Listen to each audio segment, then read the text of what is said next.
Buat yang pernah upacara di hari Senin, pasti nggak kelewat dong ya bacain Pancasila. Gimana baca sila keempatnya? Masih suka belibet atau enggak nih sahabat Beni? Di video kali ini, kita akan belajar bersama tentang proses Pancasila terbentuk hingga menjadi pedoman kita sebagai bangsa Indonesia. Dalam pembukaan Undang-Undang Dasar Negara Republik Indonesia tahun 1945 dan pasal 1 ayat 3 UUD 1945 disebutkan bahwa Pancasila merupakan asas tunggal negara dan menjadi pandangan hidup bangsa Indonesia. Pada tanggal 1 Maret 1945 dibentuklah Badan Penyelidik Usaha-Usaha Persiapan Kemerdekaan Indonesia atau biasa disebut BPUPKI. Yang dikenal juga sebagai Dokuritsu Jupi Chosakai. Pembentukan BPUPKI merupakan bentuk pemenuhan janji Jepang yang akan memerdekakan Indonesia. Karena Jepang pada waktu itu mengalami kekalahan di Perang Pasifik pada tahun 1945. Menyadari kekalahan sudah di depan mata, Jepang berusaha menarik simpati masyarakat Indonesia dengan cara menjanjikan kemerdekaan dan membentuk sebuah lembaga guna mempersiapkan kemerdekaan Indonesia. Dan BPUPKI diresmikan pada tanggal 29 April tahun 1945 oleh Dainippon, yaitu sebutan bagi pemerintahan Jepang, sekaligus dibentuknya panitia BPUPKI dengan 69 anggota, yang terdiri dari 2 perwakilan perempuan, 7 perwakilan Jepang, dan 60 anggota laki-laki yang diketuai oleh Dr. Rajiman Widyodiningrat.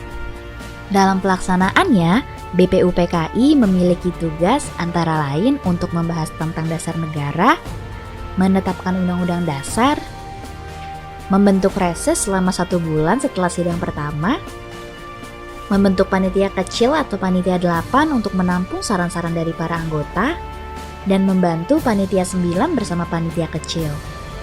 Selama proses menjalankan tugasnya, panitia BPUPKI melakukan 2 sidang resmi, yaitu sidang pertama dilaksanakan pada tanggal 29 Mei hingga 1 Juni tahun 1945 di Gedung Chosain Jakarta yang sekarang menjadi Gedung Pancasila. Tujuan dari sidang pertama adalah untuk membahas dan merumuskan dasar negara Indonesia, sekaligus membentuk panitia kecil dengan tujuan merumuskan dan menyusun undang-undang dasar. Di hari pertama sidang, pada tanggal 29 Mei, Muhammad Yamin menyampaikan pendapatnya mengenai dasar negara Indonesia. Dan di hari ketiga sidang, yaitu pada tanggal 31 Mei, Dr. Supomo menyampaikan usulannya tentang pembentukan dasar negara Indonesia. Sedangkan usulan dari Insinyur Soekarno dan beberapa panitia sidang disampaikan pada tanggal 1 Juni 1945. Soekarno berpendapat bahwa dasar negara yang dimaksud adalah filosofische Grondslag atau berdasarkan filsafat, fundamen, dan pikiran sedalam-dalamnya untuk mewujudkan Indonesia merdeka. Selain perumusan dasar negara, dalam sidang pertama dibentuk juga panitia 8 di bawah pimpinan Soekarno yang memiliki tugas menampung dan mengidentifikasi rumusan dasar negara. Dan pada tanggal 22 Juni 1945, Panitia 8 berubah nama menjadi Panitia 9 karena adanya perubahan keanggotaan. Akhirnya, Panitia 9 menghasilkan rumusan pembukaan UUD yang menggambarkan maksud dan tujuan pembentukan negara Indonesia merdeka yang dikenal dengan Piagam Jakarta. Setelah Panitia 9 berhasil merumuskan Piagam Jakarta, Panitia BPUPKI melaksanakan sidang kedua pada tanggal 10 sampai 16 Juli tahun 1945 yang membahas tentang rancangan Undang-Undang Dasar, rancangan bentuk negara, wilayah dan kewarganegaraan, dan susunan pemerintahan, unitarisme, dan federalisme. Hari pertama sidang yaitu tanggal 10 Juli, Panitia BPUPKI menyepakati bahwa bentuk negara Indonesia adalah republik. Kesepakatan tersebut dicapai secara voting. Dan pada sidang kedua hari selanjutnya, yaitu tanggal 11 Juli, Panitia BPUPKI menyepakati bahwa wilayah negara Indonesia merupakan wilayah Hindia Belanda sebelumnya ditambah Malaya, Borneo Utara, Papua, Timur Portugis, dan pulau-pulau sekitarnya. Hingga pada hari terakhir sidang kedua, Panitia BPUPKI menyepakati rancangan Undang-Undang Dasar yang dibuat oleh Panitia Perancang Undang-Undang. Setelah sidang kedua selesai, pada tanggal 7 Agustus 1945, BPUPKI dianggap bubar dan digantikan oleh Panitia Persiapan Kemerdekaan Indonesia atau PPKI. Sedangkan Jepang menyebutnya Dokuritsu Junbinkai. Terdiri dari 21 orang yang mewakili dari berbagai pulau di Indonesia. Selain 21 orang tersebut, terdapat juga 6 anggota tambahan, yaitu Soekarno sebagai Ketua PPKI dengan wakilnya Muhammad Hatta, dan Ahmad Subarjo menjadi penasihat khusus.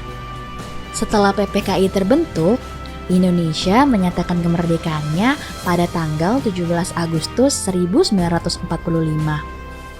Selang 1 hari setelahnya, yaitu tanggal 18 Agustus, PPKI mengadakan sidang dengan tujuan mengesahkan pembukaan Undang-Undang Dasar 1945, Undang-Undang Dasar dan peralihannya, dan juga Pancasila sebagai dasar negara Indonesia.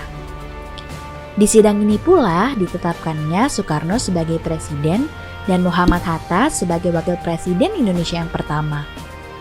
Dan pada akhirnya, tanggal 22 Agustus tahun 1945, PPKI secara resmi dibubarkan oleh Komite Nasional Indonesia Pusat atau KNIP yang bertugas untuk membantu presiden.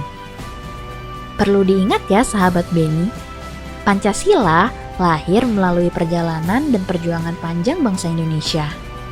Pancasila dirumuskan oleh para pendiri bangsa kita sebagai dasar negara dan pandangan hidup rakyat Indonesia. Karena itu, kita tidak boleh melupakan perjuangan panjang para pendiri bangsa dalam merumuskan nilai-nilai luhur Pancasila. 5 sila dalam Pancasila merupakan kesepakatan final yang mengakomodasi berbagai aspirasi bangsa Indonesia. Dengan menjaga dan menerapkan Pancasila, kita menghargai perjuangan para pendiri bangsa dan membangun Indonesia sesuai cita-cita kita semua. Terima kasih sudah menonton sahabat Beni. Sampai jumpa di video pembelajaran berikutnya ya.